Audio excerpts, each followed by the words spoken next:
Bueno,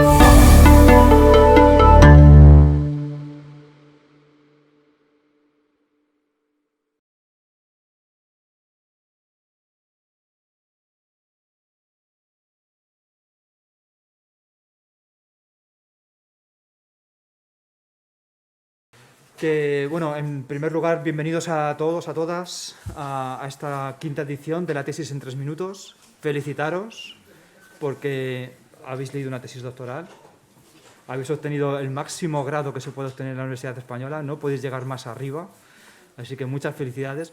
Y muchas felicidades también por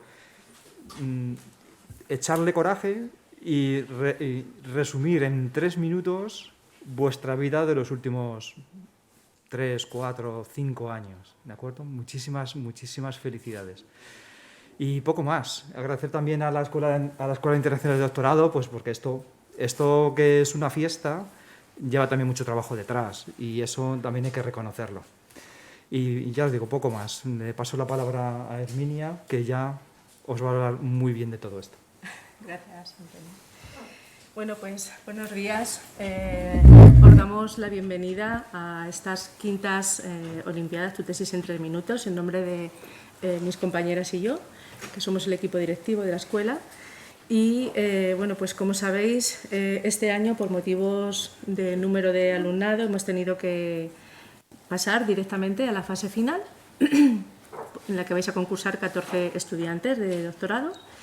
Y bueno, pues para todos vosotros un agradecimiento por nuestra parte por haber respondido a estas Olimpiadas, a este concurso. Y bueno, y que sepáis que este concurso tiene su origen en la Universidad de Queensland, en Australia, por ahí por el 2008, o sea, hace ya casi 12 años, en el que tuvo lugar la primera competición. Ahora se celebra también en otros países. Y en España, concretamente, pues ya somos 11 universidades las que nos hemos apuntado a este tipo de Olimpiadas. Se trata, como sabéis, de un ejercicio de oratoria en la que los participantes tenéis que, en tan solo 3 minutos, pues hablar de vuestra tesis doctoral, de cuáles son sus objetivos, su importancia, y en el caso de que hayáis tenido ya resultados, pues también los posibles resultados que hayáis obtenido, pero en tan solo 3 minutos. Eso sí, usando, y ahí está la clave del concurso, usando un lenguaje que sea sencillo, un lenguaje que sea claro, elocuente y que se pueda entender por un público no especializado, es decir, que lo pueda entender hasta yo. Entonces, bueno, con este concurso pues lo que se pretende es cubrir una parte de las competencias transversales de los estudiantes de doctorado, que es la comunicación, es decir, que sepáis comunicar tanto en el ámbito científico y técnico como a nivel social y que, bueno, pues que todo lo que se haga en el laboratorio, en vuestros despachos, que la tesis pueda llegar al público en general, a la sociedad en general, ¿vale?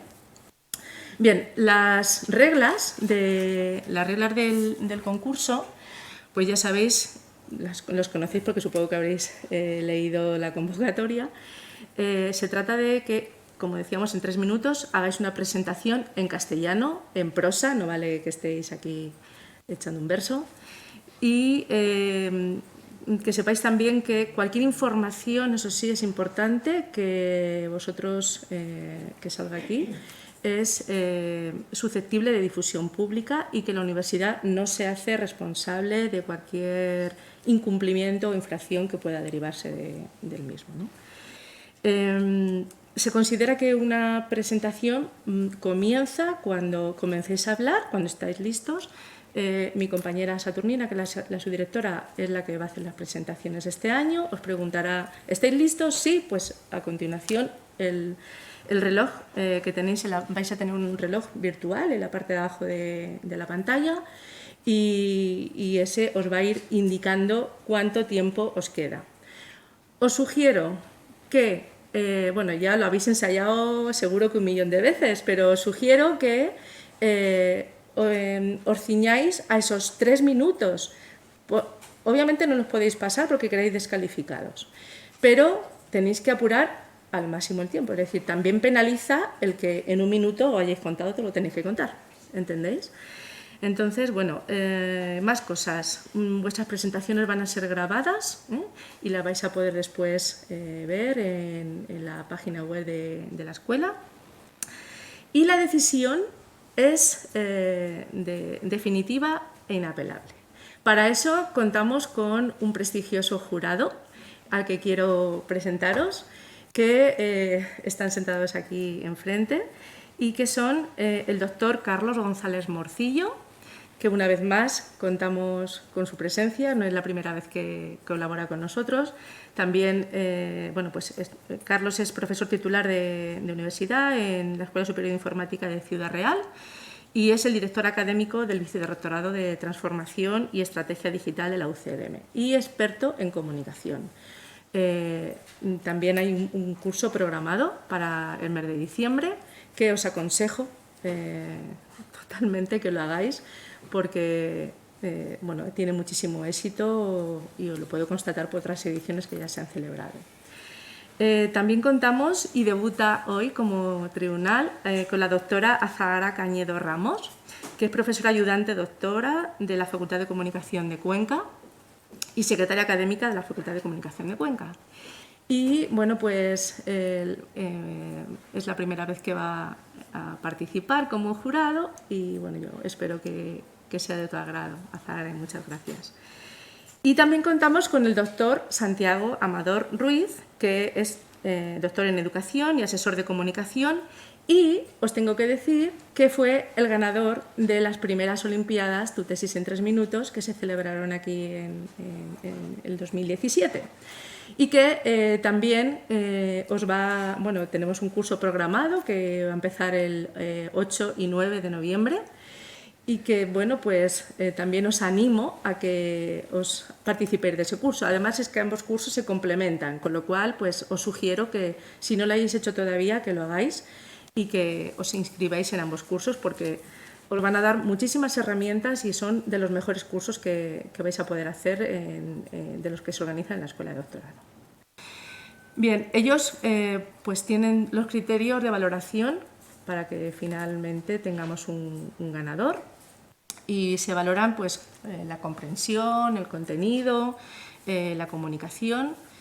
En esta fase, como habéis pasado todos a la fase final, pues vais a concursar todos, pero con el inicio con la letra F. Ya sabéis cuál es el orden de vuestra intervención y pues os disputáis unos premios y mucha reputación, obviamente. Entonces, los premios los vais a poder usar, son premios dinero. Ahora diré cuál es la cuantía, que ya más o menos, lo estáis viendo ahí. Lo vais a poder usar en material o en cualquier tipo de asunto relacionado con vuestra tesis doctoral. Es decir, una asistencia a un congreso, si os tenéis que comprar una tablet para vuestra... Eso, por supuesto, si os llega el dinero. Entonces, exactamente, pues hay un primer premio hasta 900 euros, un segundo hasta 400, un tercero hasta 200 y el resto de las finalistas hasta 100 euros. ¿Vale? Entonces, eso sí, lo tenéis que hacer en lo que queda de año, porque ya sabéis que estamos encorsetados por las orgánicas y por los plazos de los gastos, lo tenéis que hacer durante este mes de noviembre y diciembre. ¿Vale? Para Navidades os compréis algo. Y bueno, pues por mi parte nada más, agradeceros a todos una vez más que estéis aquí, al jurado por supuesto poder una vez más contar con vosotros y a Azahara, espero que sea de su agrado también. Y nada, os ruego que mantengáis los móviles apagados y que no estéis entrando y saliendo para que el que esté interviniendo no se ponga nervioso. Pues vamos a dar ya comienzo a las intervenciones y solamente os puedo decir que pase lo que pase, que disfrutéis mucho de este momento, disfrutéis mucho, que va a ser una experiencia finalmente positiva, aunque tengáis los nervios a flor de piel, ¿de acuerdo? Pero entonces se trata de eso, de aprovechar el momento, disfrutarlo y nada más, ¿de acuerdo? Nada, muchas gracias a todos y vamos a comenzar.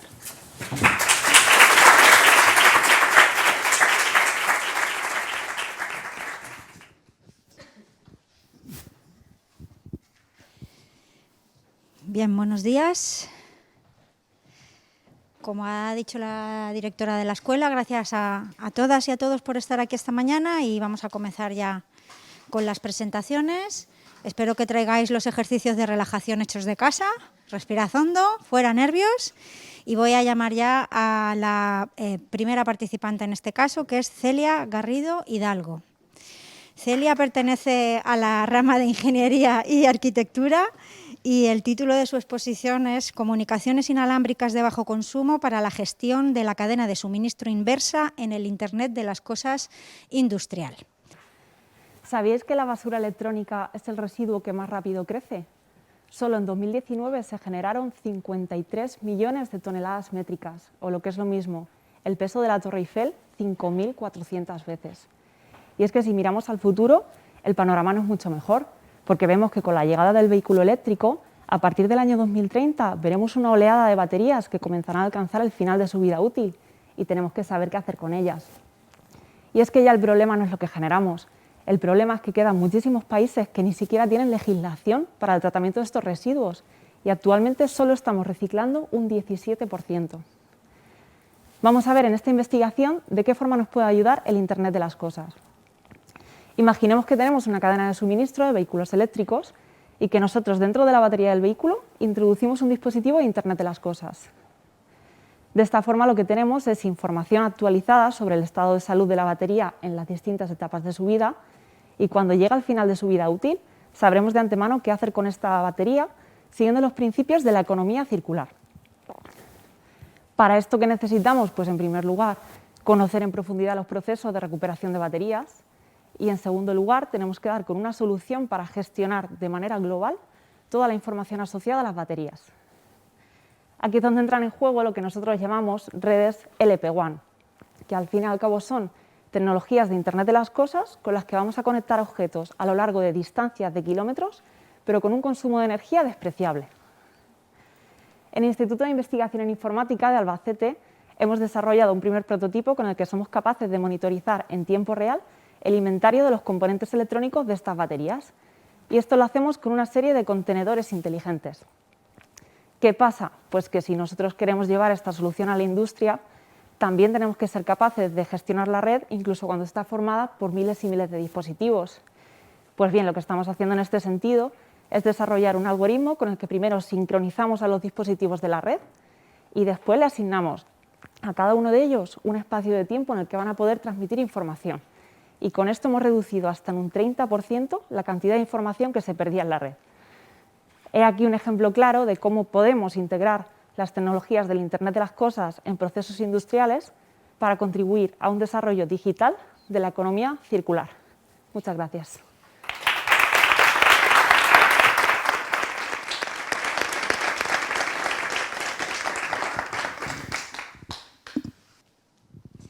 Bien, pues el siguiente participante, pido disculpas si no pronuncio del todo bien el nombre, Abdesamad Gueddari Awir, también de la rama de Conocimiento, Ingeniería y Arquitectura.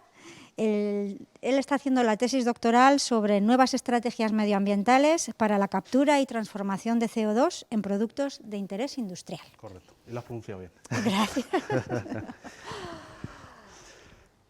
¿Estás preparado? Sí. Adelante. ¿Y si os dijera que una de las grandes soluciones al cambio climático la tenemos aquí, en nuestra región, en Castilla-La Mancha?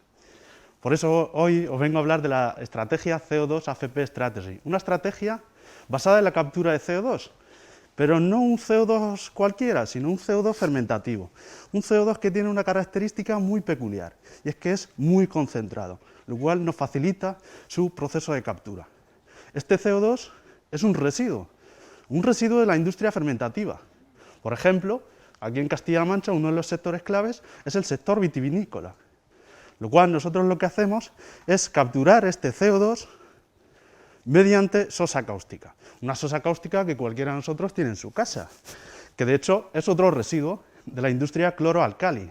Por lo tanto, mediante una simbiosis industrial entre dos residuos, generamos uno de los productos más demandados a nivel mundial, el carbonato de sodio, comúnmente conocido también como sosa Solvay. Este producto normalmente se genera a partir del método Solvay, el cual es un método altamente contaminador.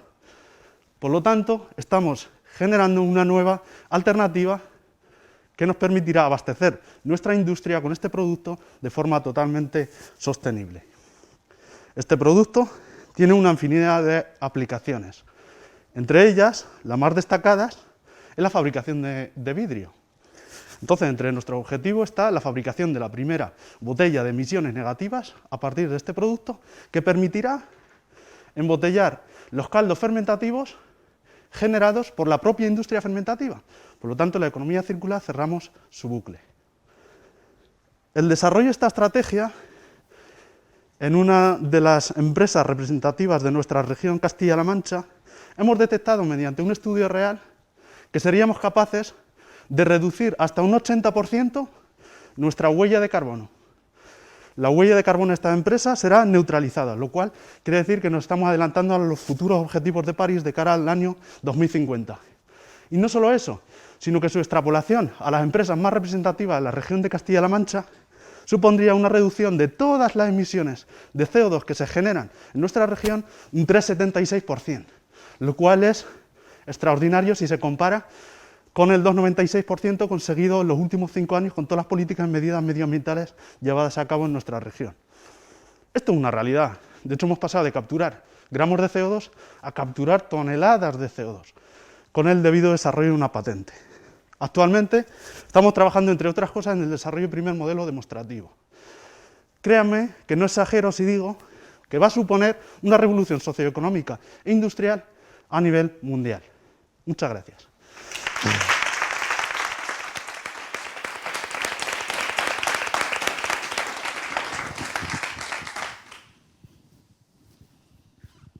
Muchas gracias. Bueno, pues a continuación va a intervenir Eduardo Guisantes Batán, de la rama de Ciencias, y está realizando su tesis doctoral sobre el estudio de la bioactividad de los flavantresoles de la uva en el contexto de la obesidad. Sí. Pues ponte aquí y ¿estás preparado? Sí. Adelante. ¿Cómo os quedáis si os digo que la COVID-19 no es la única pandemia mundial que estamos sufriendo en la actualidad? Pues sí, la obesidad y el sobrepeso han sido catalogadas como pandemia por la Organización Mundial de la Salud. Y es que afectan ya a más del 40% de la población mundial, matando a miles de personas cada año. Pero tranquilos, existen diferentes estrategias conocidas por todos para prevenir el desarrollo de estas enfermedades. 1, hacer más ejercicio. Y 2, tener una dieta sana y equilibrada, rica en alimentos de origen vegetal. Me llamo Eduardo Guisantes y vengo a hablaros de los compuestos fenólicos. Estos son una gran familia de compuestos presentes en multitud de alimentos de origen vegetal y que, entre otras cosas, son responsables del color del vino tinto o del sabor amargo de frutas poco maduras. ¿Y qué relación guardan los compuestos fenólicos y la obesidad? Pues bien, un importante estudio epidemiológico observó cómo la dieta de los estadounidenses, rica en grasas de origen animal, como hamburguesas, perritos calientes, se correlacionaba con una mayor incidencia de enfermedades cardiovasculares, obesidad y diabetes. Sin embargo, la dieta de los franceses, también muy rica en grasas de origen animal, presentaban una menor incidencia de estas enfermedades. Pero, ¿cuál era el elemento diferenciador entre la dieta de los estadounidenses y la de los franceses? Pues bien, algo muy propio de esta tierra, el vino. Pues sí, el vino es una gran fuente de compuestos fenólicos, no solo por su cantidad, sino también por su diversidad. En mi laboratorio trabajamos para averiguar cómo ciertos compuestos fenólicos presentes en la uva y el vino ayudan a prevenir el desarrollo de la obesidad. Para ello, suplementamos la dieta de ratas sanas con una dosis equivalente a la que podríamos encontrar en una dieta sana y equilibrada, como la dieta mediterránea. Y posteriormente observamos cuáles son los cambios que sufren importantes órganos desde el punto de vista del metabolismo, con el objetivo de descifrar cuáles son los mecanismos moleculares por el cual los compuestos fenólicos ayudan a prevenir enfermedades derivadas de una mala alimentación. Porque, como ya dijo Hipócrates hace más de 2000 años, deja que tu alimento sea tu medicina y que tu medicina sea tu alimento. Muchas gracias.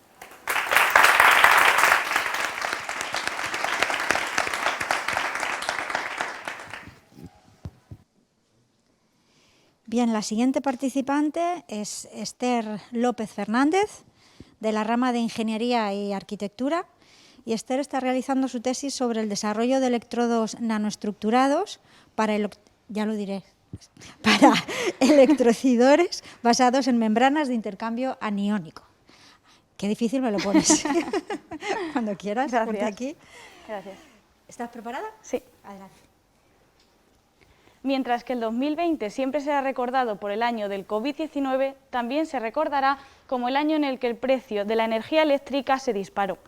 Es por esta y por otras razones por las que es importante buscar alternativas energéticas. Uno de los problemas de la energía eléctrica es que no se puede almacenar a gran escala. El hidrógeno, como vector energético, podría solucionar este problema. Pero, ¿qué es un vector energético? Los vectores energéticos son sustancias o dispositivos que almacenan la energía y después la pueden suministrar de manera controlada. Sin embargo, este hidrógeno debemos fabricarlo y podemos fabricarlo mediante diferentes métodos y usando diferentes fuentes de energía. Sin embargo, debe ser producido mediante fuentes de energía renovables para que el proceso sea medioambientalmente sostenible. En nuestro grupo de investigación fabricamos este hidrógeno mediante la electrólisis del agua o la ruptura de la molécula del agua en oxígeno e hidrógeno, que combinada con el uso de fuentes de energía renovables no produce ni residuos ni gases del efecto invernadero. Mi nombre es Esther López y en nuestro grupo de investigación, en colaboración con el Instituto de Ciencias de Materiales de Sevilla, fabricamos uno de los componentes principales de estos electrolizadores, los electrodos, y los queremos hacer de forma más barata y eficiente para que este proceso sea económicamente sostenible. Nosotros fabricamos los electrodos, mediante un método de preparación que presenta diferentes ventajas con respecto a los métodos de preparación de catalizadores tradicionales, el magnetron sputtering. El magnetron sputtering es una técnica de vacío con la que podemos fabricar electrodos muy porosos, con baja cantidad de catalizador y, por tanto, más eficientes y baratos. Posteriormente, producimos hidrógeno con estos electrodos en una celda de electrólisis, hidrógeno verde. Pero una vez que tenemos este hidrógeno verde, ¿cómo podemos llegar a tener ciudades autosostenibles? Aquí entra en juego un dispositivo que funciona de manera inversa al electrolizador y es la pila de combustible. En las pilas de combustible se produce una reacción electroquímica con un oxidante para producir energía eléctrica y como único residuo se produce agua. ¿Qué es lo que queremos? Queremos combinar sistemas de electrolizadores y pilas de combustibles con fuentes de energía renovable con el fin de producir hidrógeno cuando la demanda de energía sea inferior a la disponibilidad y usar este hidrógeno para alimentar coches de hidrógeno o para usarlo en las pilas de combustible para generar electricidad para nuestros hogares cuando la demanda sea superior a la oferta. Por ejemplo, en días nublados o por la noche, en los paneles solares de nuestra casa, tenemos menor disponibilidad de energía solar. Así conseguimos ciudades autosostenibles sin dañar el medio ambiente. Muchas gracias.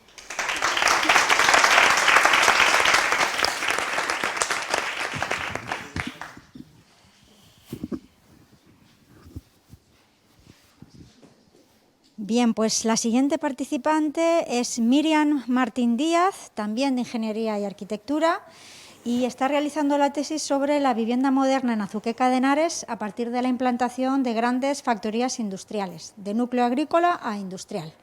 Cuando quieras. Gracias. Y me dices cuándo estás preparada. Pues ya. Adelante.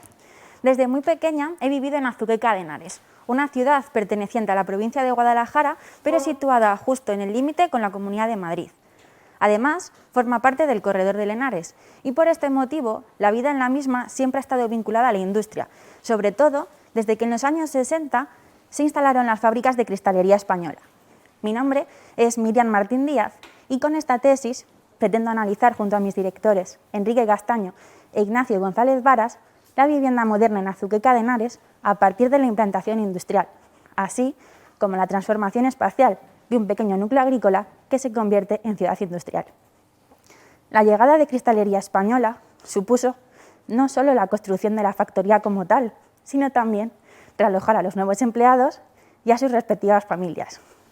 Para esta intervención estuvo tutelada por la dirección de la empresa bajo un estilo proteccionista, creando viviendas en distintos puntos de la población relacionados con el puesto dentro de la empresa y la economía familiar. En la zona más próxima a la factoría se construyeron 20 viviendas para técnicos, que además contaban con su propio huerto familiar. La siguiente zona, considerada por Cristalería su zona residencial por excelencia, englobaba las viviendas de los ingenieros y del presidente de la empresa. Se trataba de un recinto cerrado y vigilado en cuyo interior disponían de todas las facilidades: zona deportiva, piscina, aparcamientos, parques y jardines. Pero se trataba de viviendas en régimen de alquiler y por este motivo sus habitantes nunca llegaron a establecer fuertes vínculos con el entorno, quedando hoy apenas huella de lo que fue hace 50 años. La siguiente zona, más alejada de la factoría, se construyeron 102 viviendas distribuidas en 6 bloques de 4 plantas. Se trataba de viviendas con un aspecto constructivo sencillo y una urbanización racional del espacio. Además, en la planta baja del bloque principal contaban con su propio economato y algunos locales de ocio.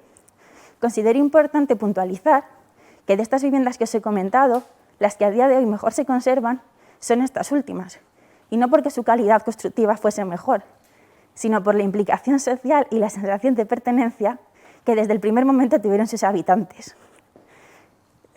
Para concluir, añadir que los que entonces eran barrios en la periferia, en la actualidad se han consolidado en las zonas centrales de la ciudad.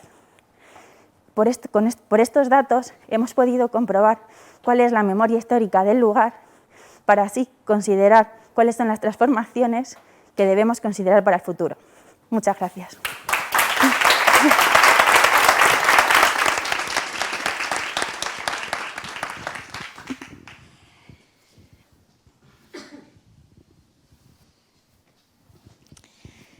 La siguiente participante es Alicia Montero Molera, de la rama Ciencias Sociales y Jurídicas, por fin.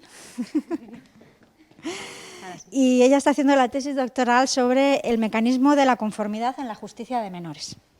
Gracias. ¿Estás preparada? Sí. Adelante. Imagina que tienes 14 años y con tu grupo de amigos decides tomar prestadas unas bicis para pasar un buen rato, con la mala suerte de que te detiene la policía y acabas siendo condenado sin pasar por un juicio. ¿Eso puede pasar? La respuesta es que sí, y que ocurre en más del 70% de los casos en España.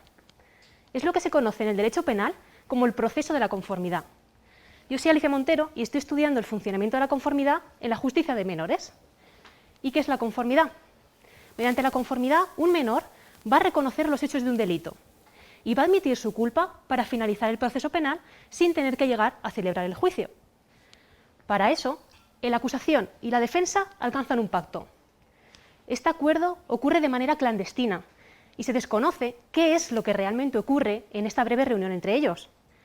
Por eso, para conocer un poco más este funcionamiento de la conformidad, nos hemos trasladado a los juzgados de Castilla-La Mancha y hemos revisado más de 500 expedientes de reforma de menores y hemos recogido información sobre el delito que cometen y sobre las circunstancias personales, familiares y escolares que rodean al menor. Hemos descubierto que los menores cometen delitos leves, como los hurtos, y que cuando tienen un abogado del turno de oficio, que es uno que tú no vas a elegir libremente, se conforman más, y que cuando lo hacen, casi siempre obtienen una rebaja en la medida judicial que les va a imponer el juez. Pero también hemos entrevistado a fiscales, a abogados y a jueces para saber qué opinión tienen ellos sobre la conformidad. Pero lo más importante es que hemos entrevistado a los protagonistas de esta historia, a los menores, para saber cómo viven ellos este proceso. Según los profesionales, todo son ventajas. El fiscal se ahorra tener que aportar la prueba en tu contra.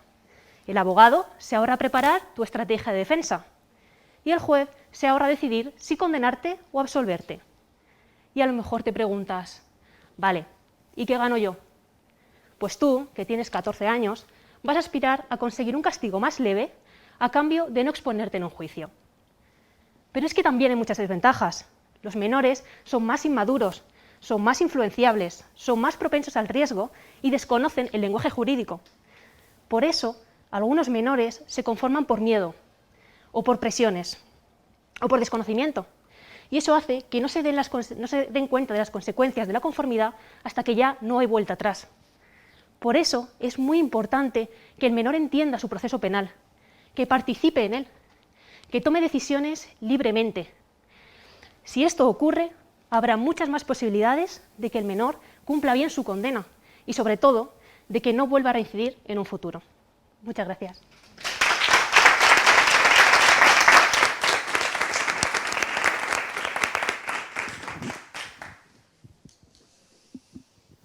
Bien, pues ahora se estrena Artes y Humanidades con Natalia Olmeda Muelas.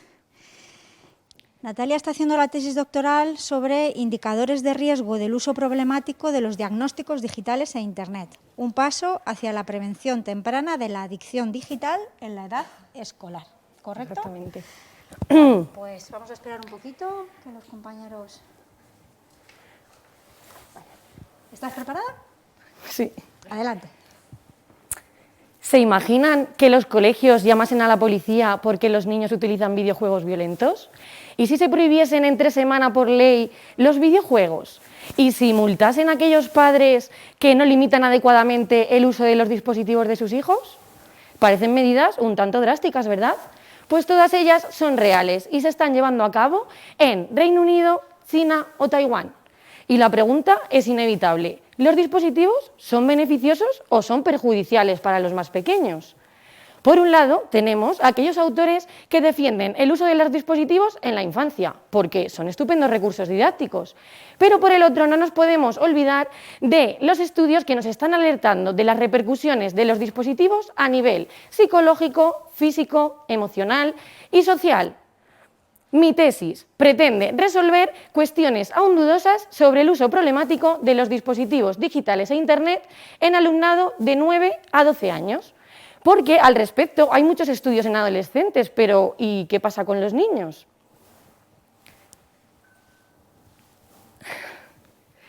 En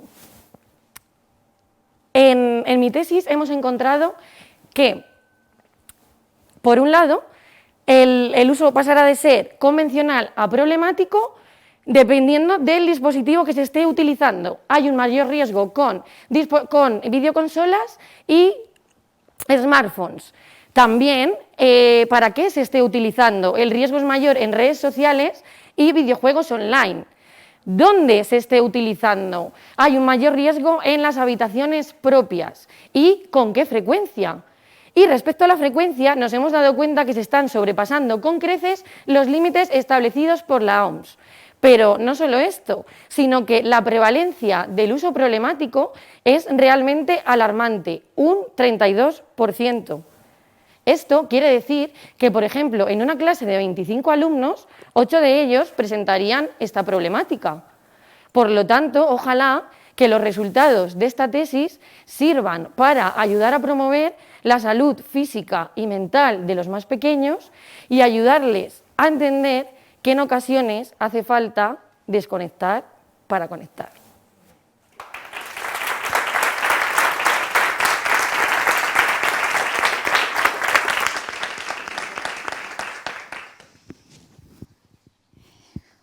Bien, pues el siguiente participante es Mateo Felipe Ortiz Moreno, también de Ciencias Sociales y Jurídicas, y está haciendo la tesis doctoral sobre las multinacionales como vehículos para la transmisión de políticas medioambientales y patrones de producción sostenibles. Así es. Así es. ¿Estás preparado? Ahora. Adelante. Las emisiones globales de dióxido de carbono siguen creciendo año tras año, acercándonos al abismo de un cambio climático irreversible. Algunos señalan a India y China por ser los países que más emiten CO2 en el mundo. Otros apuntan hacia los consumidores, porque llevamos un estilo de vida que es insostenible para el planeta. Así es, vosotros, que estáis aquí en Castilla-La Mancha, seréis los culpables de las emisiones que se generan en Shanghái para producir los móviles, ordenadores y coches que compráis. Paradójicamente, los culpables no son Apple o Volkswagen. No, no, no. Estas empresas simplemente se ven forzadas a producir lo que vosotros demandáis. Y las pobrecitas se tienen que resignar a recibir las ganancias que obtienen de ello. Absurdo, ¿verdad? Mi nombre es Mateo Ortiz Y el objetivo de mi tesis es calcular la huella de carbono de las multinacionales y proponer mecanismos para que reduzcan su huella de carbono. Para ello, usamos la metodología Input-Output, que nos permite calcular las emisiones que generan las empresas a lo largo de su cadena global de producción, desde la obtención de materias primas hasta las etapas de comercialización. Nuestros resultados indican que las multinacionales influyen directa o indirectamente en casi el 40% de las emisiones globales de CO2, lo que representa un porcentaje muy importante y es muestra de su inmenso potencial para mitigar el cambio climático. Una de nuestras propuestas es que la Comisión Europea penalice, por ejemplo, a Inditex por las emisiones que genera su producción en Bangladesh o en Pakistán, pero también que le recompense en caso de que la empresa reduzca sus emisiones en esos países. ¿Cuántos de vosotros ponéis la lavadora a las 6 de la mañana? ¿O tenéis algún vecino que la ponga y os despierta cada madrugada con el ciclo de centrifugado, verdad? En España y en Europa llevamos años modificando nuestros hábitos de consumo. Reciclamos, usamos la bicicleta, consumimos menos carne, compramos coches eléctricos y aún así las emisiones globales de CO2 siguen aumentando. Aportar nuestro granito de arena es importante, pero no es suficiente. Es hora de que las grandes corporaciones hagan aportes ambientales proporcionales a sus inmensos beneficios económicos, para así mitigar el cambio climático. Muchas gracias.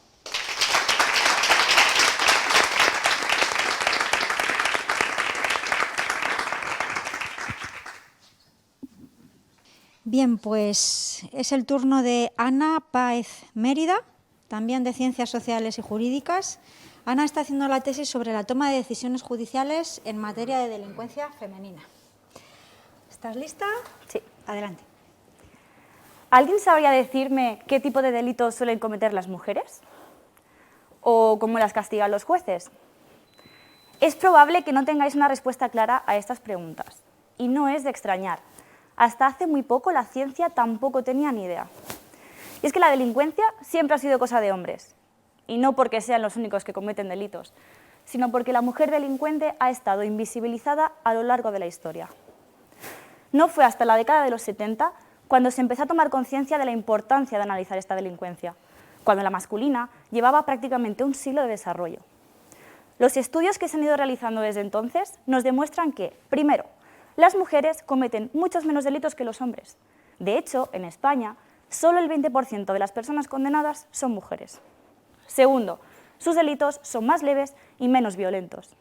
Y tercero, parece ser que los jueces las tratan de forma benévola. Esto significa que las castigan menos y que cuando lo hacen, los castigos son más blandos. Aunque no todas reciben este trato benévolo. Hay algunas mujeres pertenecientes a colectivos minoritarios que reciben un trato más duro. Cuidado, esto último que os acabo de decir no está demostrado en España. Y es que la justicia no funciona igual en todos los países. En unos, los jueces tienen más libertad para tomar sus decisiones, como en Estados Unidos. Mientras que en otros, como en España, los jueces están más atados por las leyes. No podemos tomar como cierto lo que sucede en otros contextos, ya que corremos el riesgo de interpretar mal nuestra realidad. ¿Qué pasa con las mujeres en España? ¿Cómo las castigan los jueces? Para averiguar estas cuestiones, mis compañeras del Centro de Investigación en Criminología y yo, Ana Páez, llevamos una temporada visitando algunos juzgados en Castilla-La Mancha. Allí revisamos expedientes judiciales de mujeres que han pasado por un juicio. Y además hablamos con jueces y juezas para que nos cuenten sus percepciones acerca de este tipo de delincuencia. La primera cosa que nos ha llamado la atención es que muchos de ellos desconocen lo que es la delincuencia femenina. Y es que ven a tan pocas mujeres en su día a día que les cuesta imaginárselas. Lo segundo que nos ha llamado la atención es que muchos de ellos niegan rotundamente tratar de forma distinta a algunas mujeres. Pero ¿sabéis qué? Algunos resultados preliminares del estudio indican que algunas mujeres, como las extranjeras, sí que reciben un trato más duro. Todavía nos queda mucho que analizar, pero no lo olvidemos. Los jueces son personas y también se ven expuestos a los estereotipos sociales. Solo siendo conscientes de esto, vamos a poder mejorar el paso por la justicia de un colectivo que a día de hoy sigue estando invisibilizado. Muchas gracias.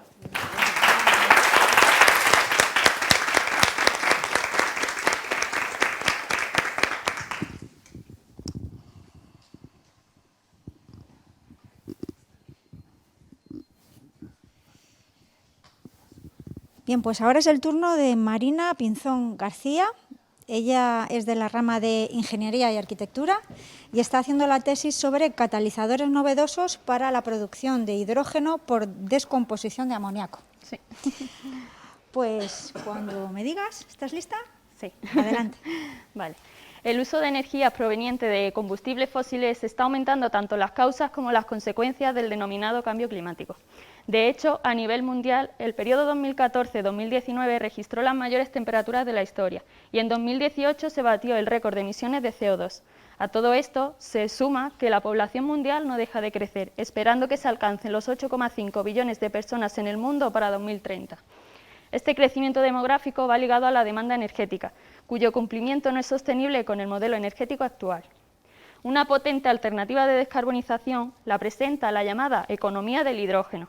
En esta es el hidrógeno un vector energético la que satisface dicha demanda. No obstante, existen retos que superar para su implementación, como es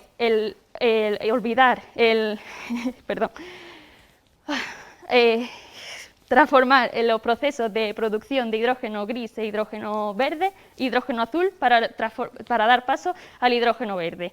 Y por otro lado, los ineficientes métodos de transporte convencionales se deben transformar en otros más innovadores y económicos, como es el uso de moléculas portadoras de hidrógeno.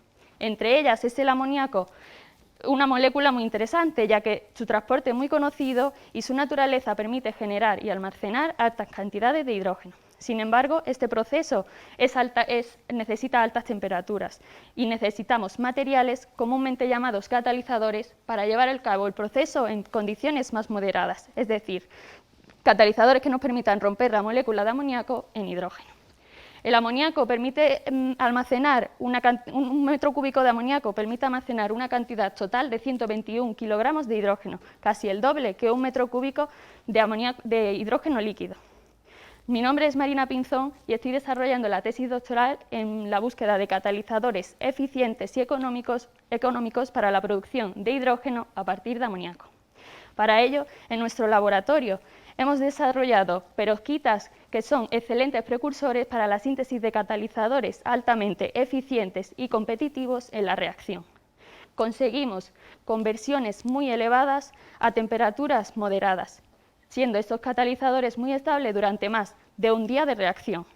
Además, esta investigación nos ha permitido desarrollar un proceso de síntesis medioambientalmente sostenible y económicamente viable, para desarrollar catalizadores para producir hidrógeno a partir de amoníaco. Las perovskitas se están uniendo a la revolución del sector energético. ¿Y tú? ¿Te unes? Gracias.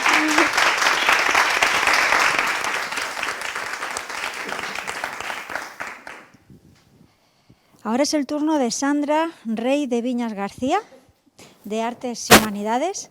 Sandra está haciendo la tesis sobre el teatro como estrategia metodológica transformadora para el desarrollo de competencias transversales en la formación profesional, ¿correcto? Pues cuando me digas. ¿Preparada? Eso espero. Adelante. ¿Qué son las competencias transversales o soft skills? ¿Cuál es el fin último de las enseñanzas de formación profesional? Sin lugar a duda, la inserción laboral del alumnado. Atención y cuidado, un currículum brillante no garantiza el éxito o la empleabilidad, ya que las empresas a la hora de contratar solamente lo que buscan es que posean competencias, no solamente competencias técnicas, sino además otro tipo de habilidades, actitudes y valores que les diferencie del resto. Ante esta realidad se ha llevado a cabo un estudio sobre diferentes fuentes especializadas del mundo laboral sobre las competencias más demandadas. Entre ellas encontramos la creatividad, la innovación, la motivación, las habilidades comunicativas y empáticas, quedando demostrado que todas ellas tienen y deben de estar presentes en los currículos formativos. El siguiente paso fue descubrir si estas competencias estaban en los currículos de las enseñanzas de los ciclos formativos de grado superior, de las enseñanzas de formación profesional. Y descubrimos que la mayoría de ellas sí que están, cuando analizamos dos familias profesionales que tienen perfiles profesionales y currículos muy dispares en cuanto a esos perfiles profesionales. Descubrimos eso, que estaban en casi todos los currículos, pero no en todos los módulos profesionales, ni de igual manera en estas familias profesionales.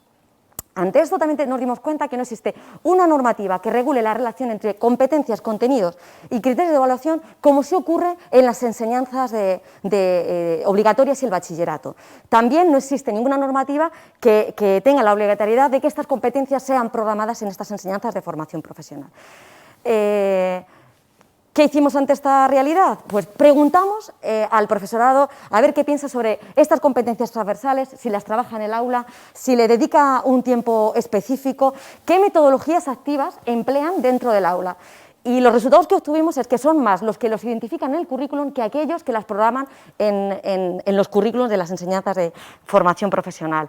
Ante esta situación, lo que hicimos es, para finalizar la tesis, ofrecer una propuesta didáctica que consiste en el empleo del teatro como estrategia metodológica para el desarrollo de competencias personales en el alumnado de formación profesional. Esta práctica se llevó a cabo en el aula y el alumnado pudo experimentar el desarrollo de un resultado final que fue la creación de un teatro de espectáculo teatral y pudo vivenciar y experimentar todas sus emociones y descubrirse más a sí mismo y tuvo un desarrollo personal exponencial. Todo ello, el profesorado pudo programar todas las competencias demandadas por las empresas y trabajarlas en el aula, pero tuvo la limitación de que no pudo evaluarlas, puesto que estas no aparecen todas en los currículos de las enseñanzas de formación profesional. Por tanto, con todo ello, lo que hacemos es unirnos al empleo del teatro como estrategia metodológica en el desarrollo de competencias personales en el alumnado de formación profesional para que con garantías, con la finalidad de que se inserte laboralmente y la empleabilidad del alumnado sea el reto.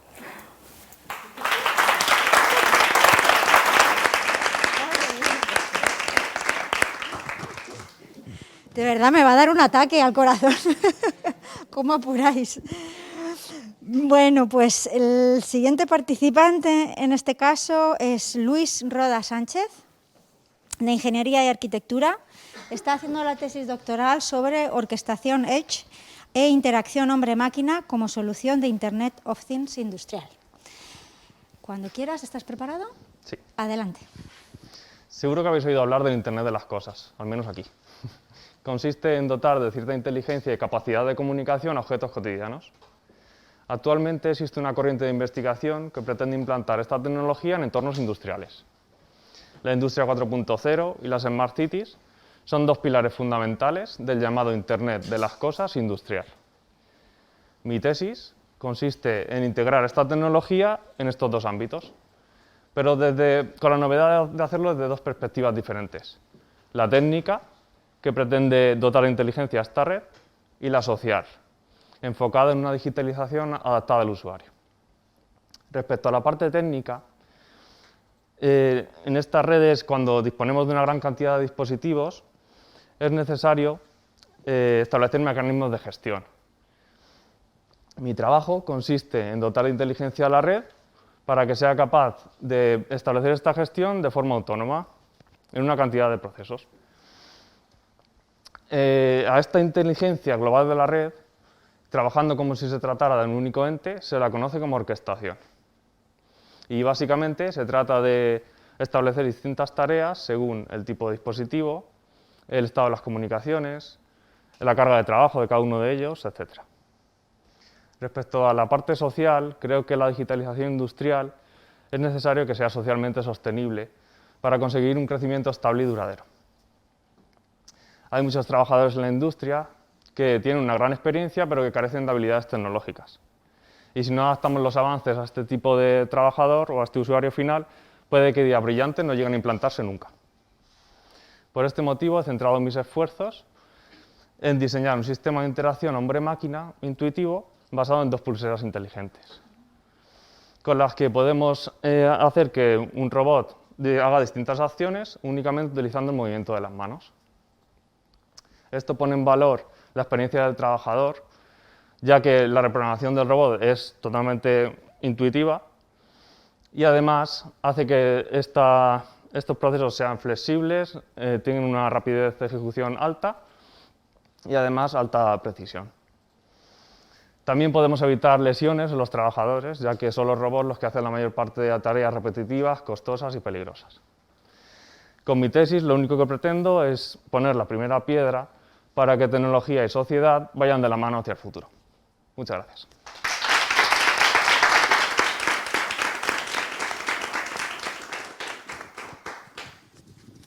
La siguiente participante es Beatriz Sesmero López, de Artes y Humanidades. Beatriz está haciendo la tesis sobre los procesos de grabado y sistemas de estampación adecuados para la actividad docente en secundaria. Pues cuando quieras, ¿preparada? Sí. Adelante.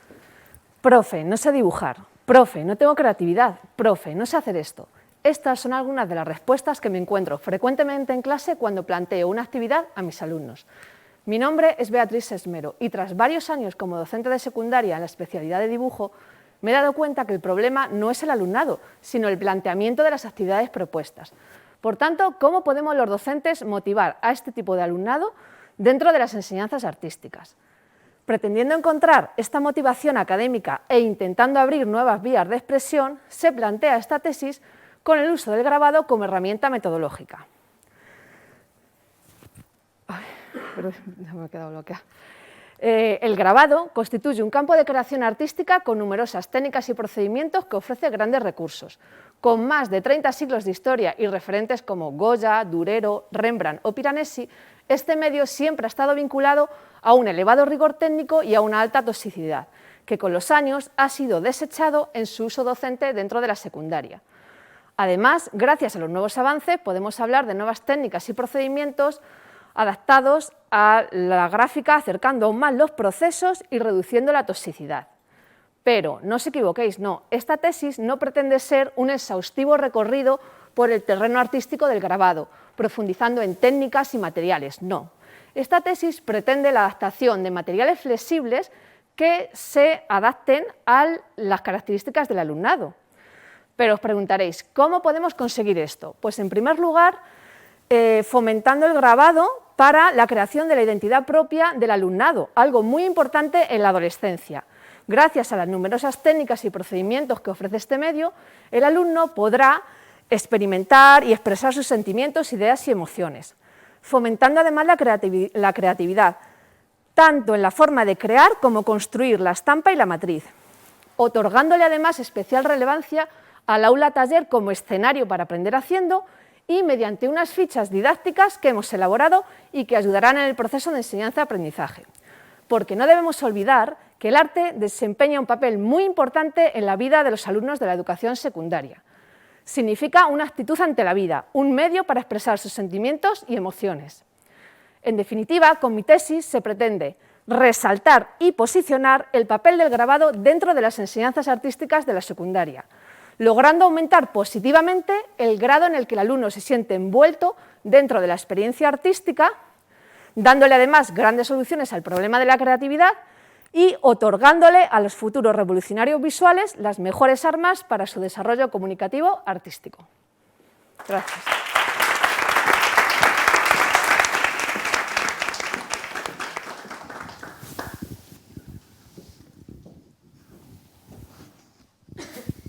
Bien, pues llegamos a la última de las presentaciones, pero no por ello menos importante, a cargo de Elena Arconada Luque. Ella pertenece a la rama de Ciencias de la Salud y está haciendo la tesis doctoral sobre el sarcoma, el gran olvidado. Así que, Elena, gracias. Cuando estés lista, adelante. ¿Quiénes de los que me estáis escuchando habéis oído hablar antes del sarcoma? A no ser que conozcáis a alguien que por desgracia lo haya padecido, no es una enfermedad muy común. Se trata de un tipo de cáncer que afecta a los huesos y a las partes blandas, como los músculos, el tejido graso o hasta los vasos sanguíneos. De hecho, afortunadamente en España, afortunadamente es poco frecuente. En España, para que os hagáis una idea, solo se diagnostican unos 400 casos anuales, mientras que solo representa el 1% de los cánceres de adultos, puede alcanzar el 15% de los cánceres infantiles, suponiendo un duro golpe en la infancia de los pequeños. La primera línea de tratamiento es la cirugía, pero muchas veces tiene que ir acompañada de la quimioterapia y la radioterapia. Y aún así son muchos los pacientes que no lo superan debido a la poca eficacia de estos tratamientos. Mi nombre es Elena Arconada, soy estudiante de doctorado y os quiero contar brevemente mi proyecto de investigación en sarcoma. En primer lugar, como bien sabéis, es imposible experimentar en pacientes. y obtener muestras humanas es algo muy complejo. Por tanto, ¿cómo se realiza la investigación en el laboratorio para que se asemeje lo más posible a los pacientes? Para ello se utilizan modelos animales y cultivos celulares. En nuestro caso trabajamos con ratones que, por si no lo sabíais, compartimos más del 85% de información genética. Y estos ratones están vigilados en todo momento y nos aseguramos que sufran lo menos posible. De sarcomas de estos ratones hemos derivado líneas celulares, que son celulitas con las que podemos trabajar perfectamente en el laboratorio, probando diferentes tratamientos y estudiando el comportamiento de dichas células tumorales. El cáncer, como bien sabéis, es una enfermedad muy heterogénea. Hay muchas alteraciones y mutaciones y no podemos abarcar todo.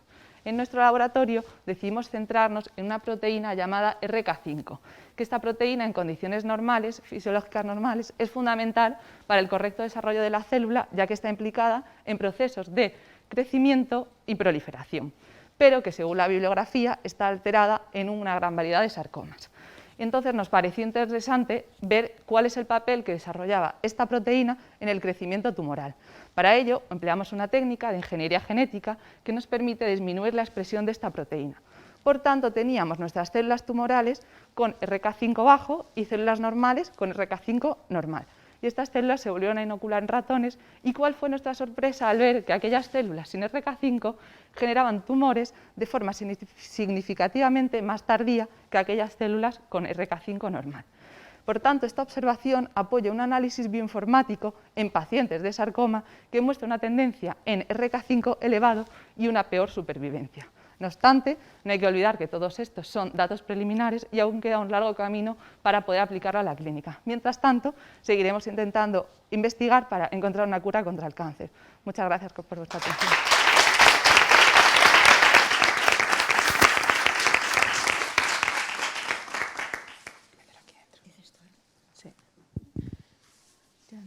¿Ya hemos terminado?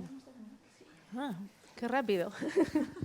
Bueno, pues ha estado fenomenal, como siempre, un nivelazo. Y ahora tienen que currar de lo lindo en nuestro tribunal, que lo tienen bastante difícil, ¿verdad? Vamos a esperar aproximadamente una hora, más o menos, ¿eh? Y bueno, pues son las 12, yo creo que sobre la 1 menos cuarto, más o menos, tendremos los resultados. ¿De acuerdo? Gracias.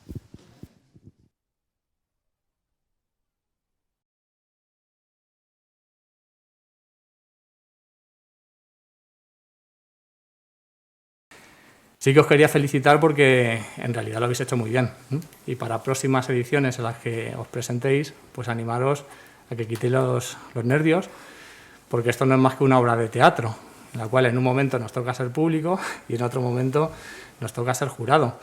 Pero no hay más, ¿eh? O sea que estéis tranquilos, suena fácil decirlo, ¿no? Carlos, o sea, bien, estás tranquilo, sí, pero sí que ha habido algún blanco ahí, fallos que le pasa a todo el mundo, a gente que está súper acostumbrada y gente que está muy acostumbrada a los escenarios, pues tiene blancos, o sea que tampoco pasa nada, ¿eh? Ha habido algún momentillo ahí de tensión en algún caso y el año que viene, si os volvéis a presentar, seguro que esos blancos ya se quedan fuera.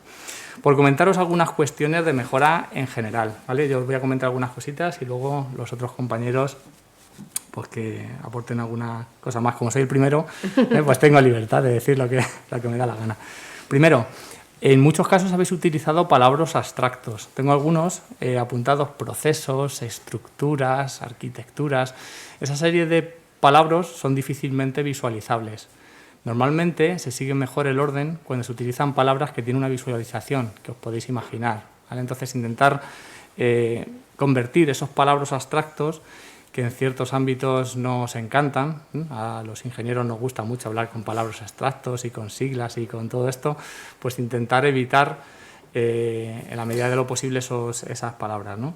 Luego, cuando deis números, contextualizar, porque si decís 3 billones, en algún caso sí que lo habéis hecho bien, pero 3 billones, a lo mejor si estáis muy metidos en el tema de investigación lo tenéis claro, que es muchísimo, pero a lo mejor en otros no, o sea, pues depende, ¿no? O si hablamos de presupuestos de universidad, pues claro, piensas 1 millón de euros, dices, ala, si yo lo ganara sería muchísimo dinero, ¿no? Pero en el contexto de una universidad, 1 millón de euros, en fin, dinerillo, ya veis aquí los premios, como los estamos dando, 1 millón de euros de cata minuta, ¿no?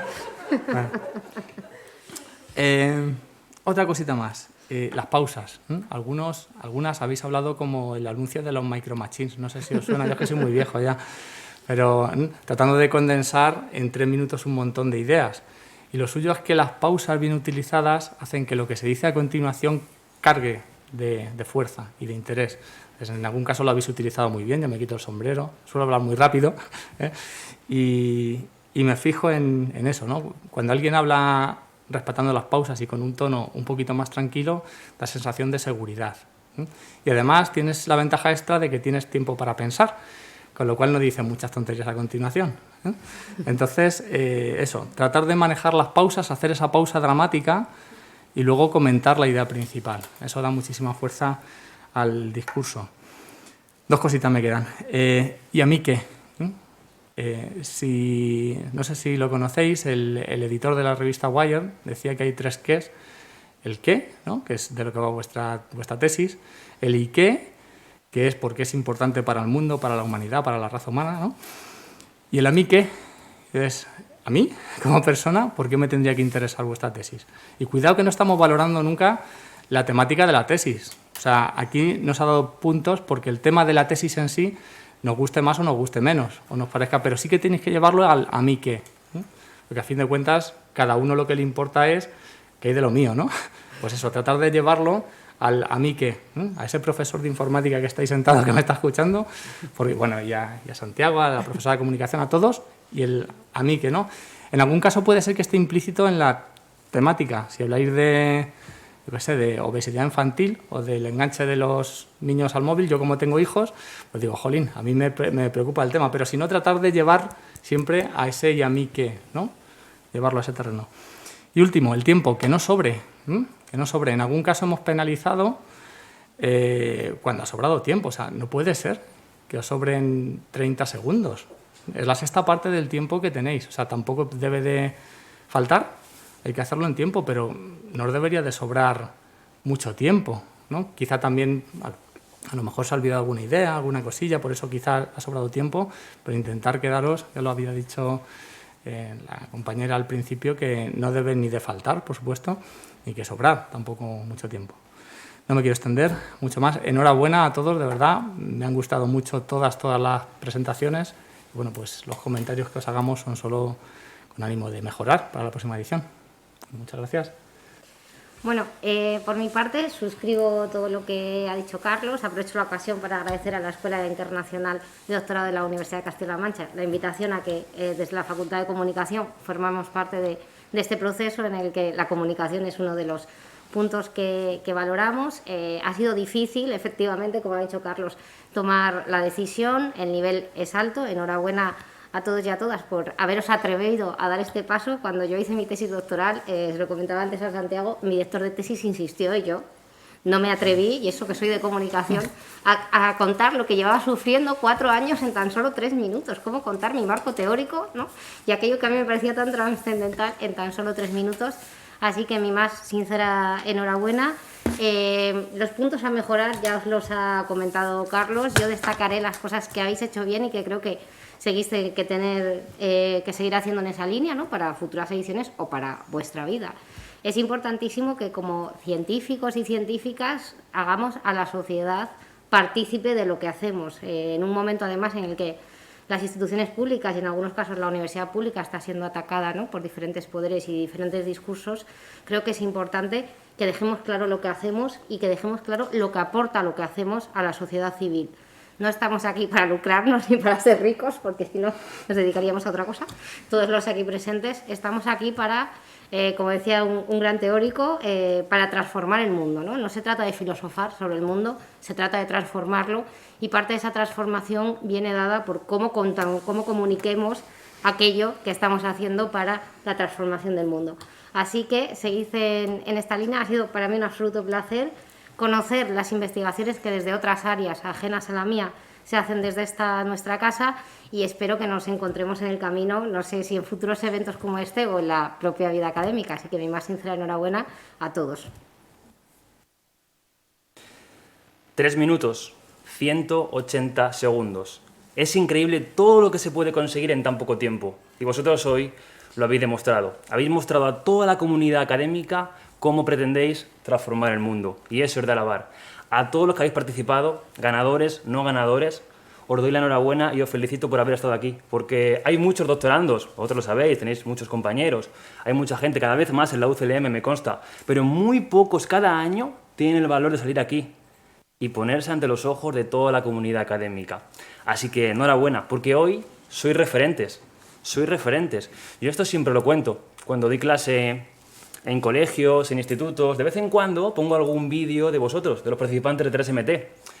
Y los estudiantes, muy pequeñitos, me dicen: Santiago, yo quiero ser como aquella médica que contaba lo que en la pantalla. No saben muy bien qué decimos, pero somos los referentes de las futuras generaciones y vosotros sois el mejor ejemplo.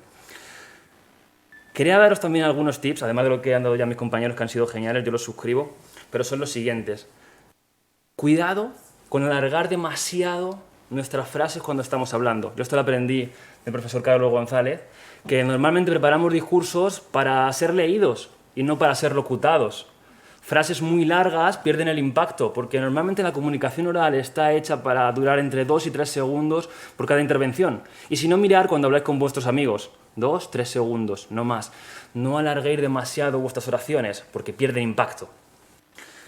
Después, esto yo siempre lo recuerdo, cuando acabéis, disfrutad vuestro aplauso, que os lo merecéis más que nadie. No os vayáis corriendo, que esto siempre pasa, estamos nerviosos y me quiero ir corriendo, a mí no me cuentes nada. Pero ese aplauso es para vosotros, 100% merecido por todo vuestro trabajo, así que disfrutarlo, si participáis en otra edición o en cualquier congreso o evento en el que participéis. Algunas cosas más, muy breve.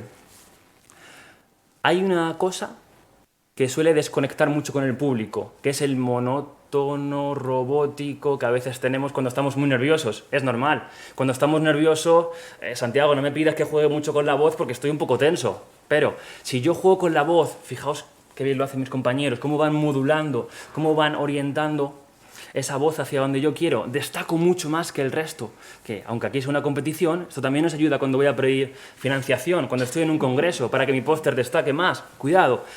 Afinar bien con la voz, no llevéis siempre un monótono aburrido. Y alguna cosa más que quería deciros es los pies. Obviamente cuando estamos pensando en nuestro discurso es complicado fijarse en los pies, pero cuidado con ese balanceo, penduleo, que en ocasiones lo he visto, ¿verdad? Seguro que alguno se está acordando. Cuando estoy muy nervioso, nuestro cerebro nos pide que evacúe ese nerviosismo a través del movimiento.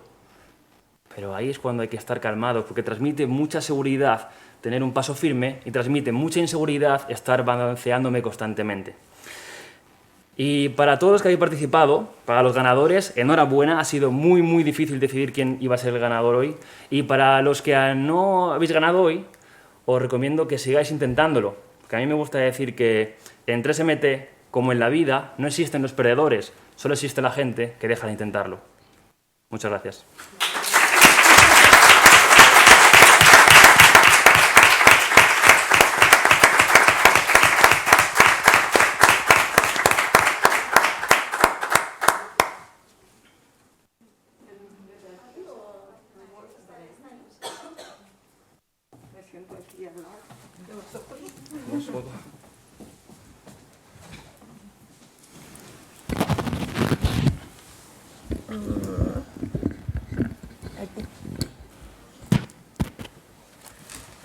Bueno, yo no me voy a enrollar, simplemente daros la enhorabuena porque, como ha dicho Santiago, sois muy poquitos los que os atrevéis, pero ole a aquellos que os atrevéis.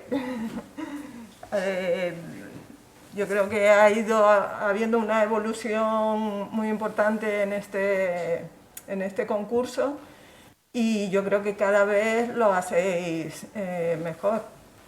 Y es muy importante para vuestra vida, como profesionales, también como personas. Bueno, 3 premios. Voy a decir solamente los 3 primeros premios. Lo voy a decir en orden, digamos, creciente: tercero, segundo y primero. Hemos hecho un poco de cálculos para ver cómo el presupuesto que tenemos lo distribuimos entre los participantes de esta edición. Y por deciros, los finalistas tendrán 90 euros, era hasta 100, pues 90 euros. El tercero 200, el segundo 400 y el primero 710, ¿vale? Para que haya aquellos que hayan, bueno, que vayáis viendo en qué podéis gastarlo, ¿no? Como tenéis tan poquito tiempo, ¿no? Hasta final de año. Bueno, los premios. A ver que no me líe. Tercer premio. Están por orden, ¿no, José? Sí. Importante, no me vaya a equivocar. Bien, tercer premio. Mateo Felipe Ortiz Moreno.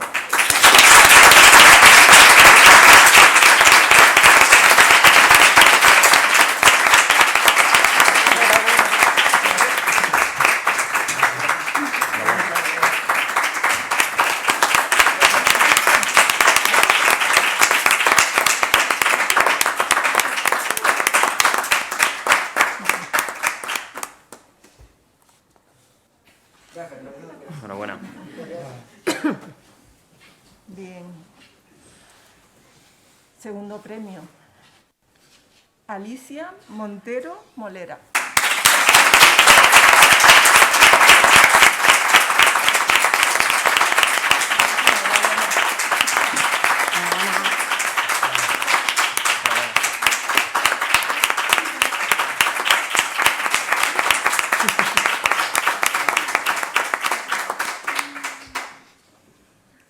Gran emoción. ¿Quién será el primero? Bien, el primer premio es para Ana Páez Mérida.